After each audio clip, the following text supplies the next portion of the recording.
Buenas tardes. Antes de nada, quisiera agradecer a la Sociedad Tomista Argentina y muy especialmente a su presidente, el doctor Ignacio Andereguen, que me hayan permitido presentar telemáticamente una ponencia en esta nueva edición de la Semana Tomista. Me habría gustado pues asistir presencialmente, como tuve la fortuna de hacer el curso pasado, pero este año me ha sido imposible. Espero en la próxima edición, que será la cincuentena, pues poderme incorporar presencialmente. El título de mi comunicación, de acuerdo con el tema general del Congreso, es La fidelidad de San Miguel de los Santos a Santo Tomás de Aquino en la cuestión de las mociones divinas. El objetivo de esta breve comunicación es inscribir la obra más importante de San Miguel de los Santos, que es su breve tratado de la tranquilidad del alma, dentro del contexto de la controversia de Auxilis. San Miguel de los Santos es un autor no muy conocido que nació en la ciudad de Vic, Cataluña, España, en el año 1595 y que murió en Valladolid en el año 1625. Pues bien, este autor escribió esta obra que fue redescubierta hace relativamente poco, a inicios del siglo XX, y que había permanecido oculta durante 300 años.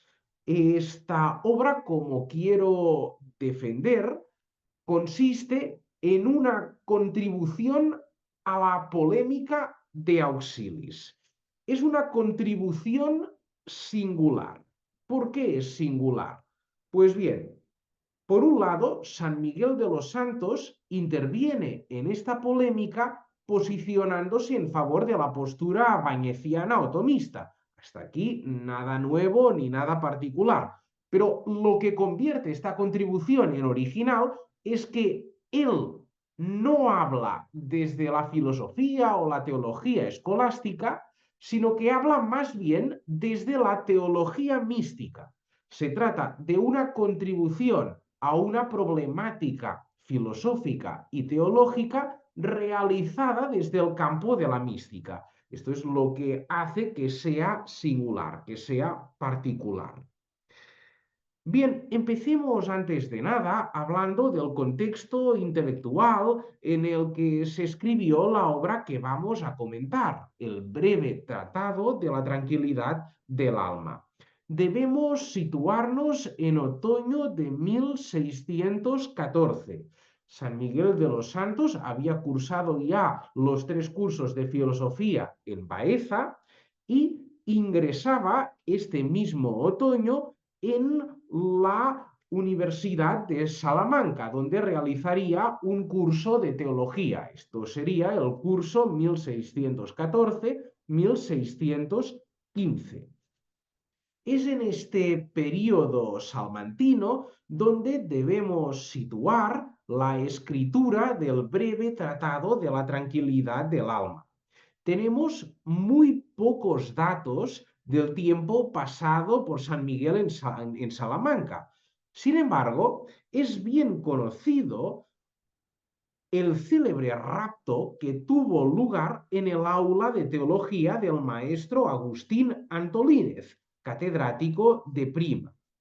Vamos a explicar esta anécdota según el testimonio que tenemos de Fray José de Santa María, que nos presenta este testimonio en el proceso de beatificación de San Miguel de los Santos. Dice este personaje: estando él y yo y otros religiosos escuchando la lección de Prima de Sagrada Teología que leía el padre maestro Antolínez en la Universidad de Salamanca, que moriría más tarde siendo arzobispo de Santiago de Galicia, en el momento que el maestro trataba un punto de la gloria, explicando la materia de auxilis, empezó el siervo de Dios a gritar, tal y como hacía cuando se enardecía, diciendo: ¡Ea! ¡Ea!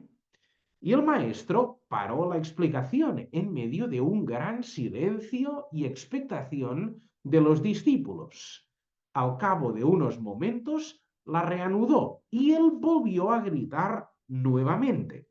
Entonces un religioso de su orden, un trinitario, le sacó del aula donde estaba y habiendo salido, dijo el maestro Antolínez: una alma endiosada no puede encubrir los dones que Dios le da. Todos los estudiantes que estaban en la esquina por donde él salía le besaban el hábito llamándole santo. Hasta aquí este testimonio que tenemos del proceso de beatificación de San Miguel de los Santos.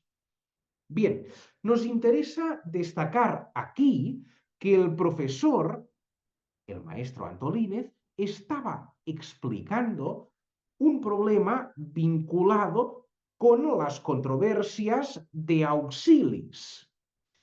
En estas controversias, la escuela tomista, que estaba representada principalmente por el dominico Domingo Báñez, quien también había sido catedrático de prima en la Universidad de Salamanca, en estas polémicas, decíamos, la escuela tomista se enfrentaba a la escuela molinista, encabezada por el jesuita Luis de Molina.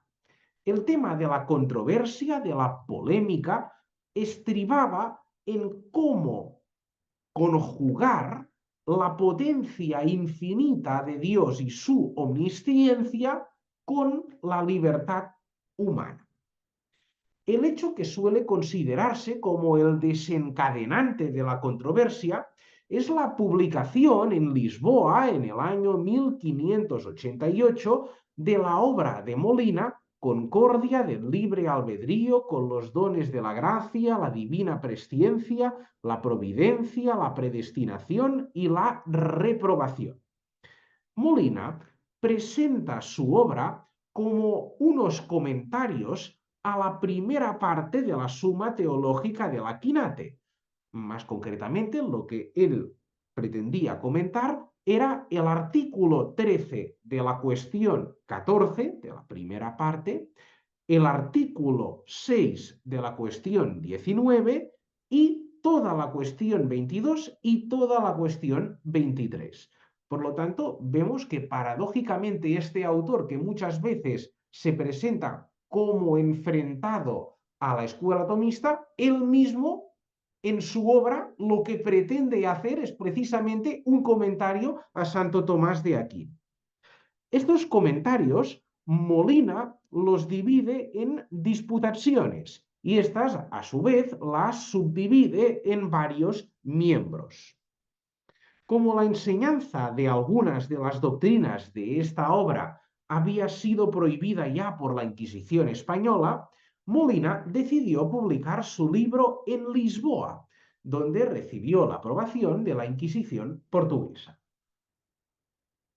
Bien, a continuación me gustaría exponer la posición de Molina, después la posición bañeciana o tomista y, por último, me gustaría leer algunos fragmentos de San Miguel de los Santos en los que se ve que claramente se inclina en favor de la posición tomista.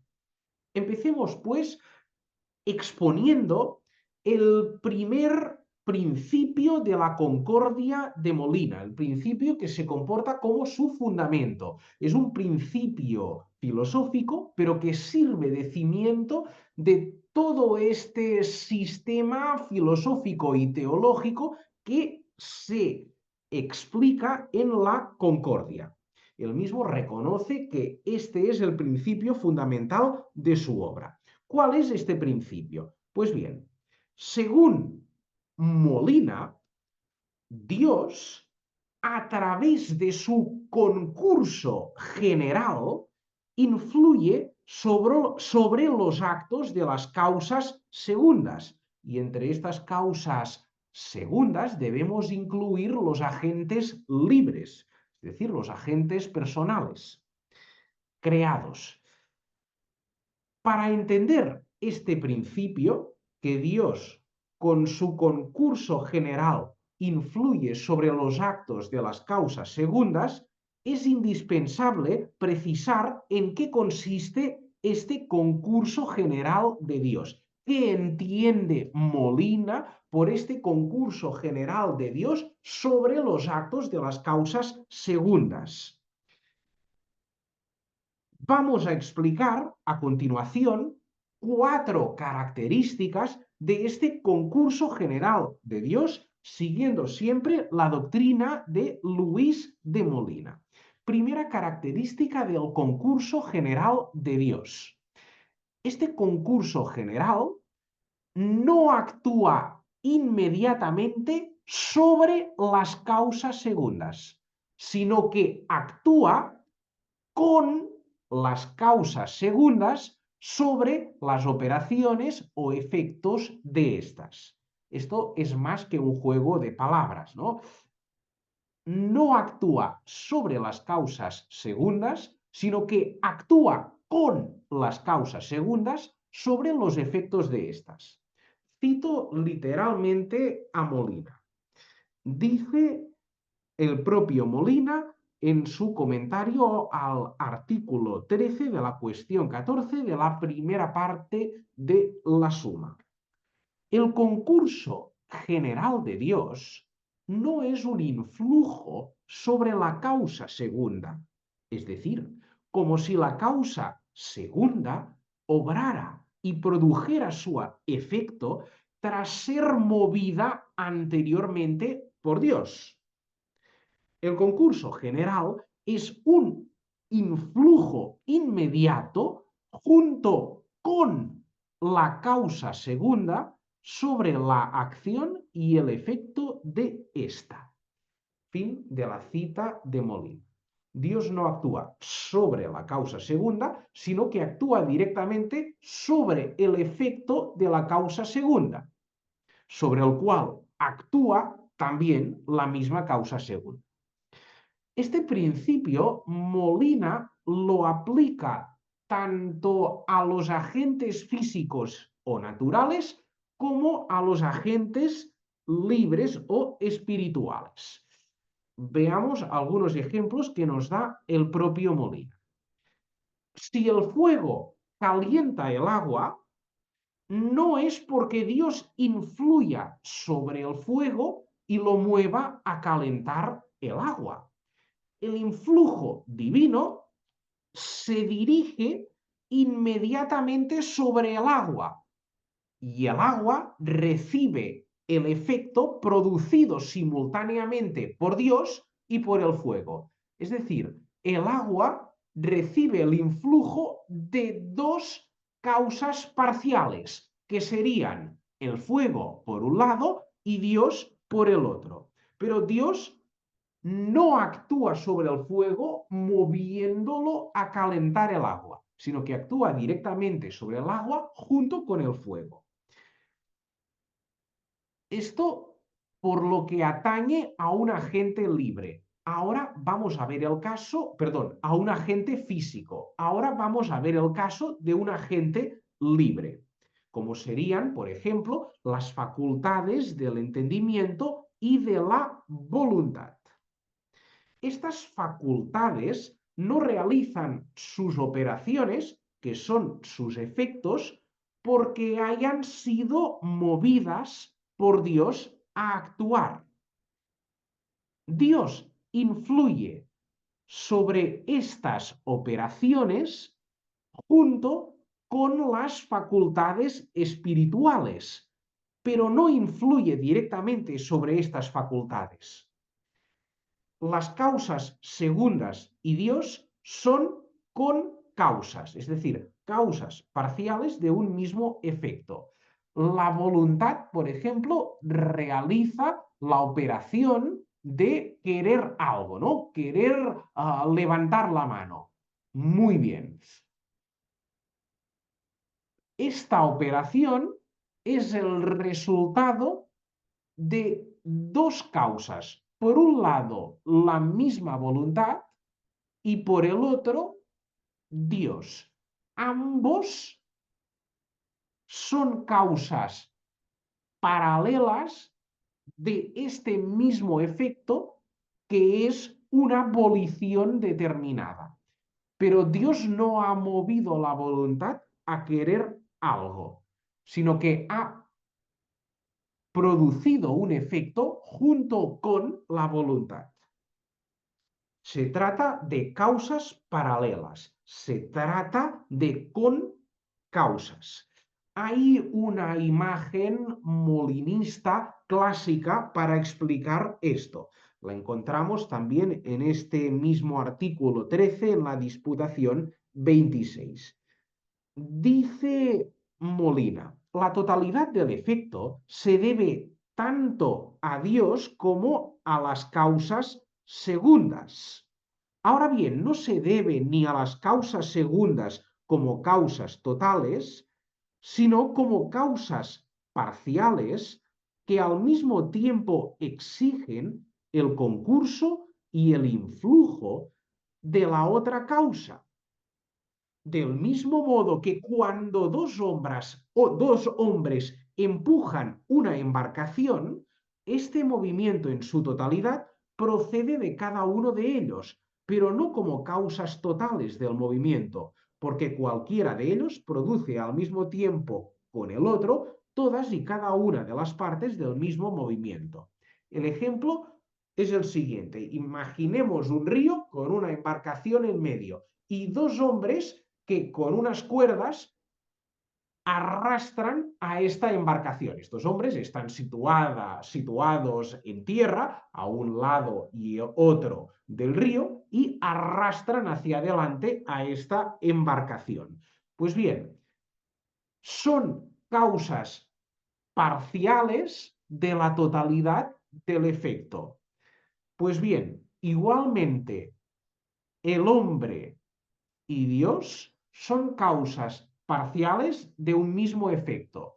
Dios y el hombre son concausas de un mismo efecto. Bien, este sería pues el primer rasgo característico del concurso general. Se trata de un influjo divino no sobre las causas segundas, sino sobre el efecto de estas causas segundas. Efecto que se debe, pues, a dos causas parciales, Dios y las propias causas segundas. Segundo rasgo del concurso general de Dios. El concurso divino, nos dice Molina, es indiferente a diversas acciones o efectos. ¿Qué significa esto? Pues bien, significa que Dios no mueve a un efecto determinado. La operación de calentar el agua o de querer levantar la mano, por ejemplo, no han sido especificadas por el influjo divino.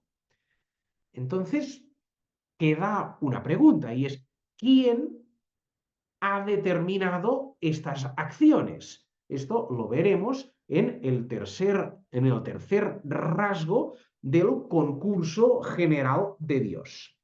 Dice Molina que el concurso general es determinado con relación a la especie de estas acciones y efectos por el influjo particular de las causas segundas, que difiere según la diversidad de cada poder operativo para actuar.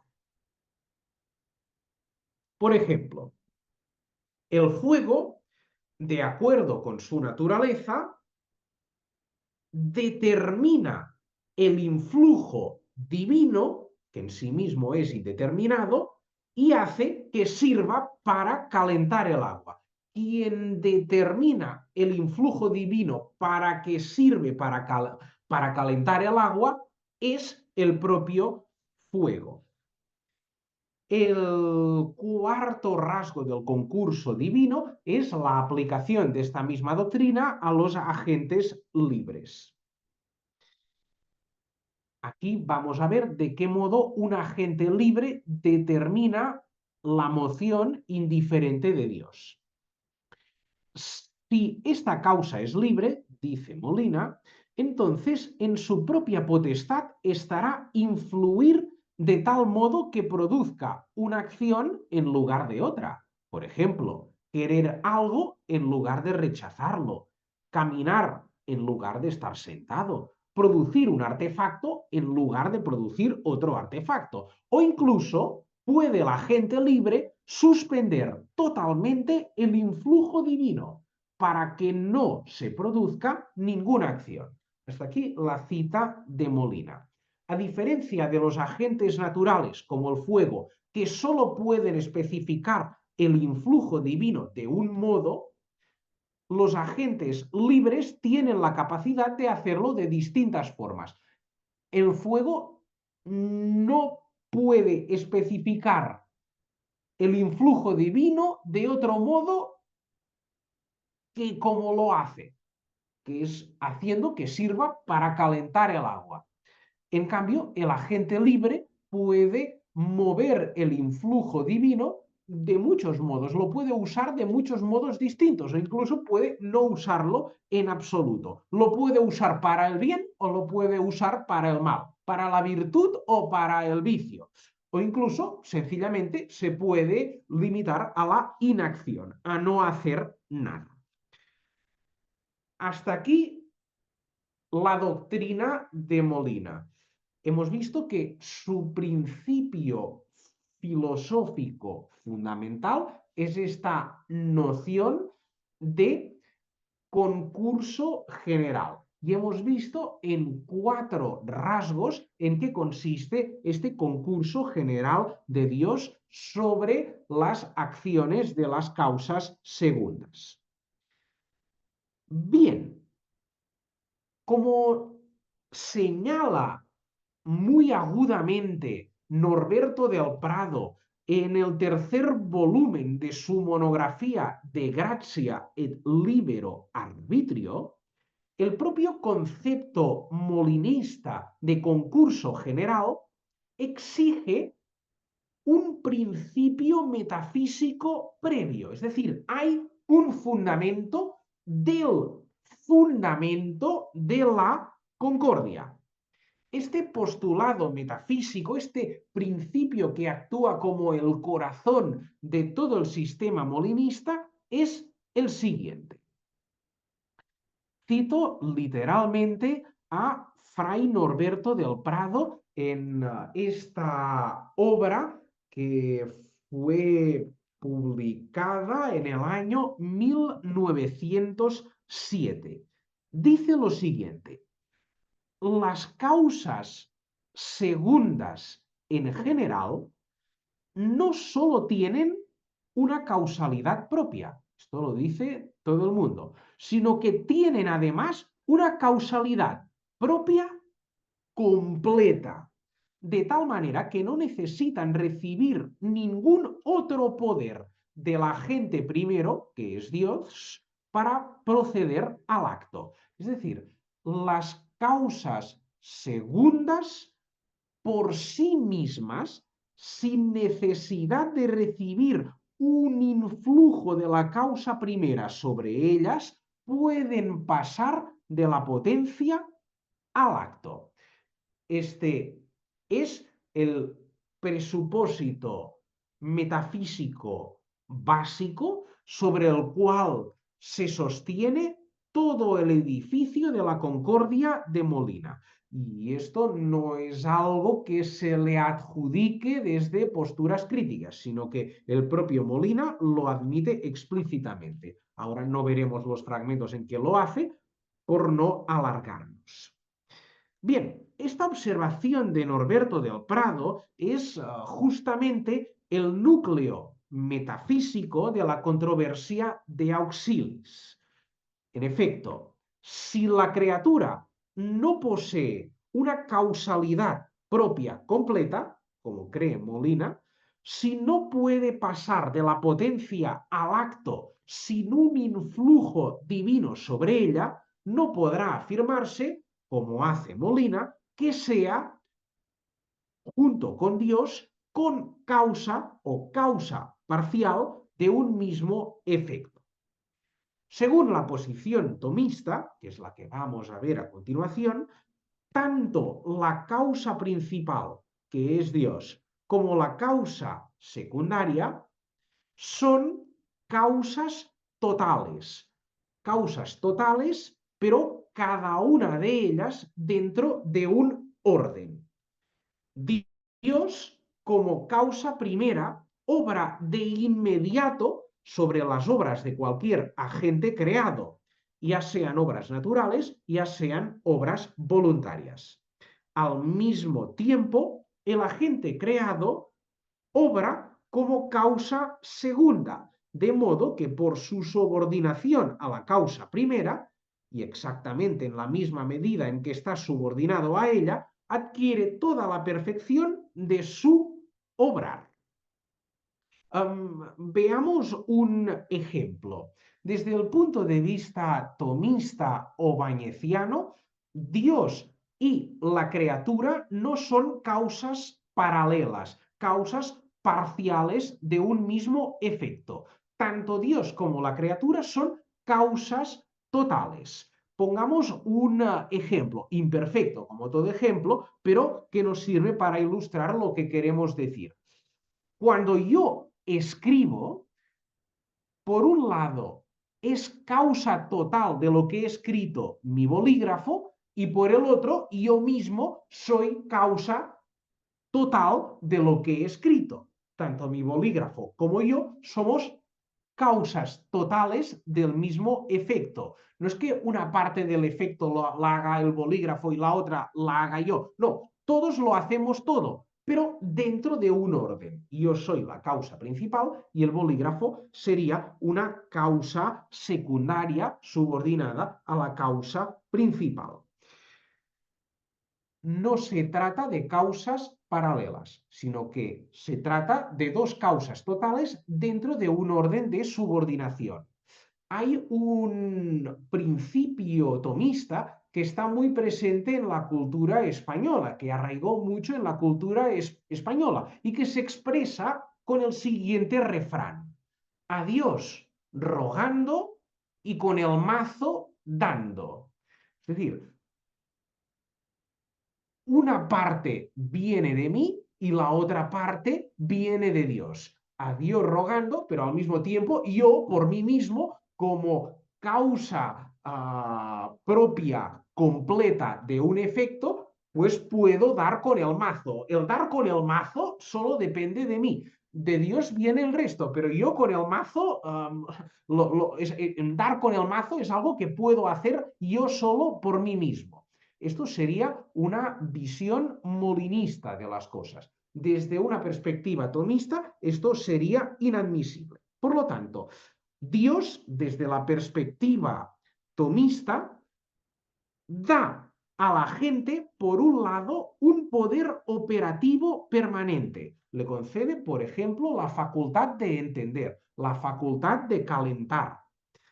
En segundo lugar, conserva este poder en el ser, mantiene la facultad de entender, incluso en las situaciones en las que no estoy entendiendo nada, como por ejemplo cuando duermo.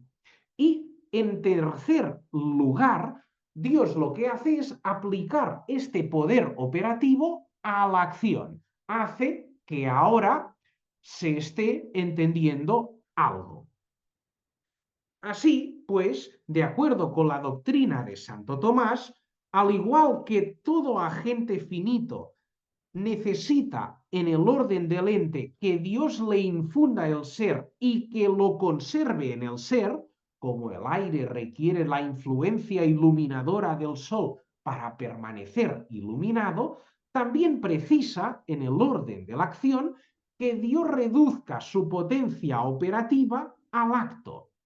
La distinción real entre la esencia y el ser comporta la necesidad de un auxilio de Dios para obrar. Es decir, necesito una moción divina que se aplique sobre la potencia operativa para que ésta pase a la acción.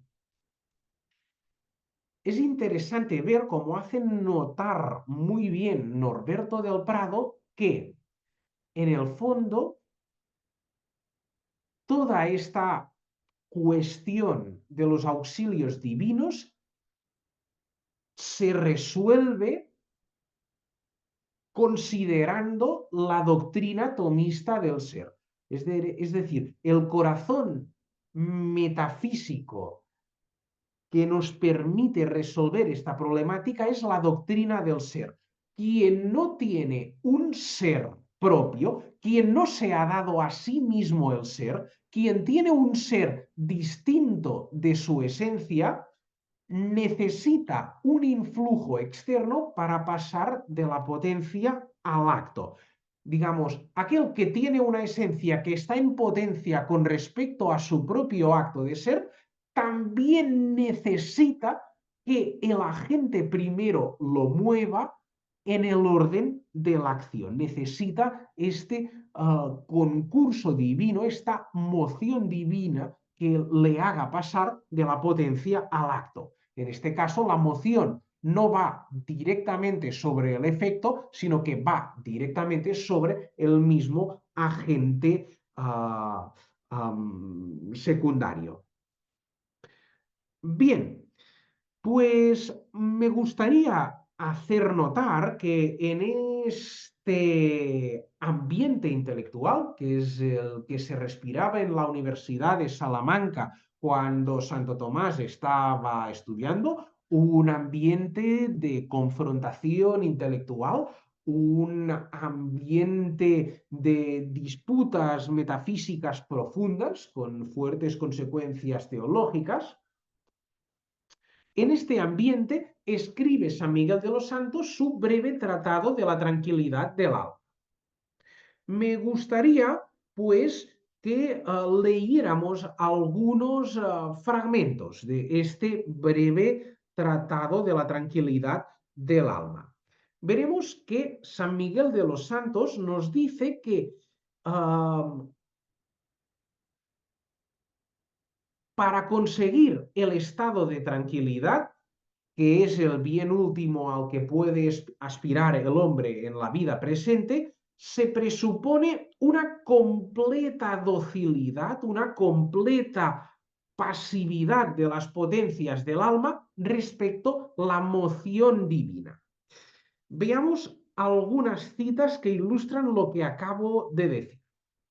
Dice San Miguel de los Santos, es tan grande la diferencia de este estado a los demás como el modo de proceder de los del cielo a los de la tierra.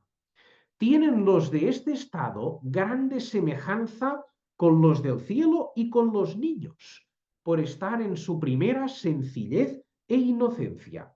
Pueden llamarse bienaventurados niños, porque así como en el cielo ni quieren, no quieren, sino lo que Dios quiere, que es una condición sin la cual no podrían ser bienaventurados, así los de este estado no quieren sino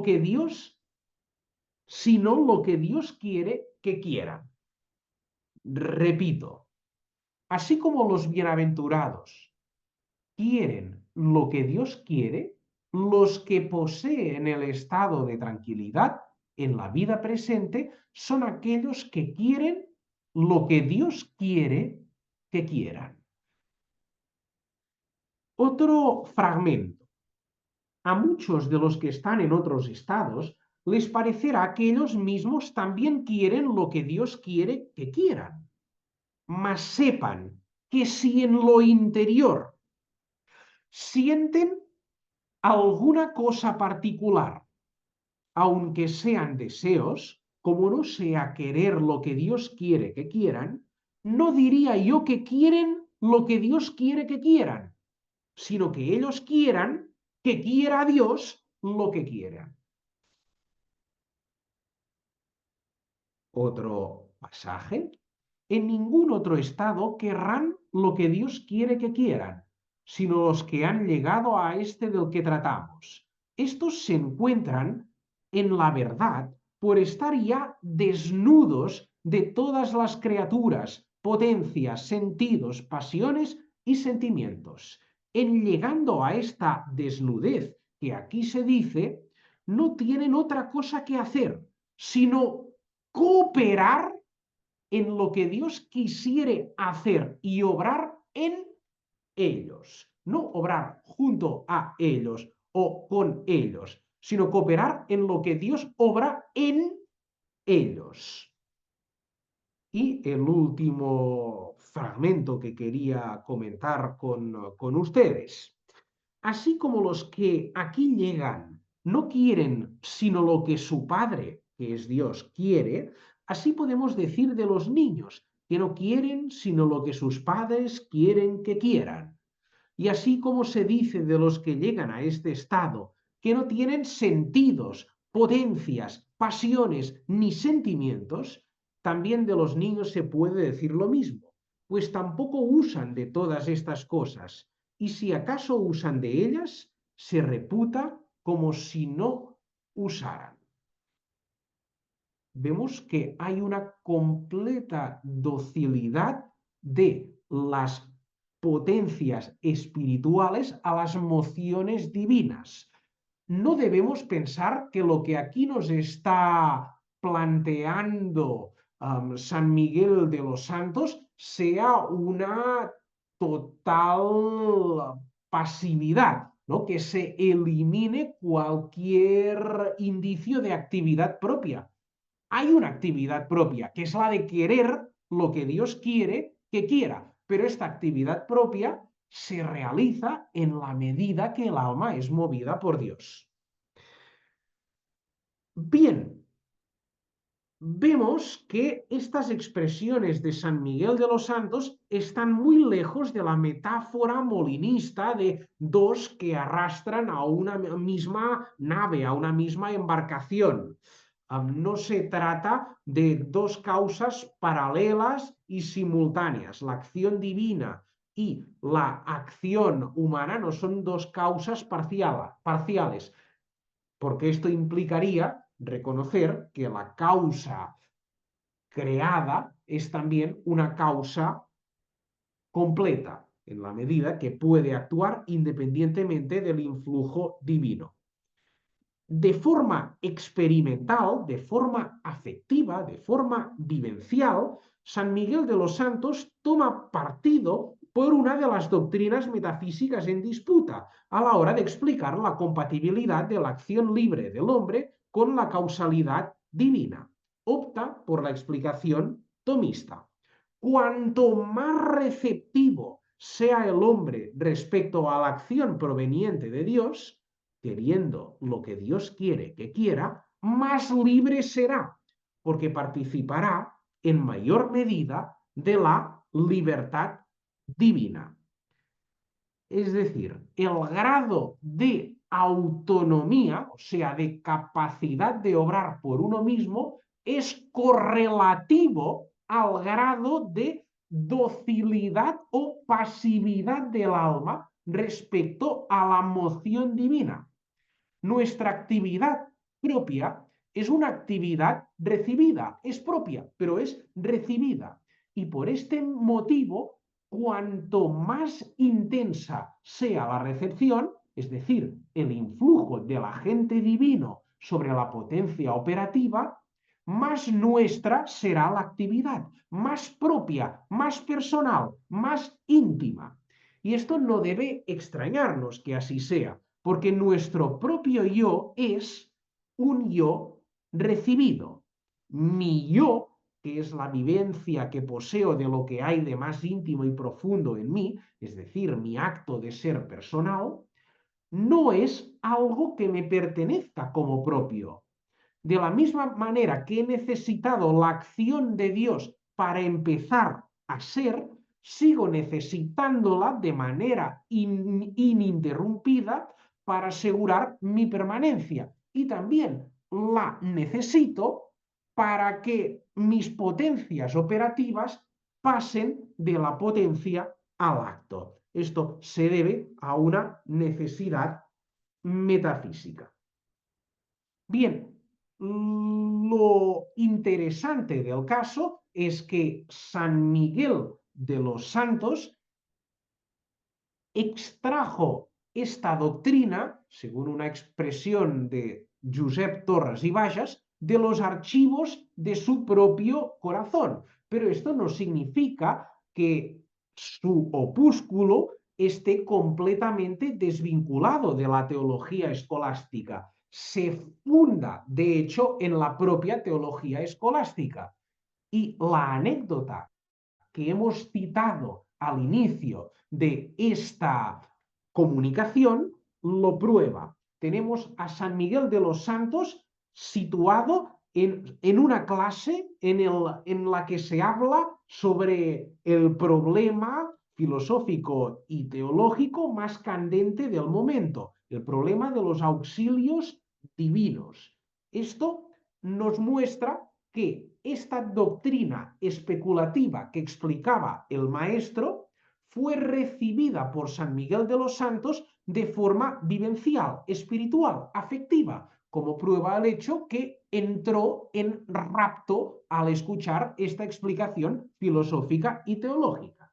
En síntesis, podemos terminar esta comunicación diciendo que la posición filosófica de Santo Tomás en la controversia de Auxilis, vemos cómo se transforma en San Miguel de los Santos en experiencia espiritual. Lo que Santo Tomás nos plantea de modo teórico, discursivo, especulativo, San Miguel de los Santos lo traduce en una experiencia espiritual.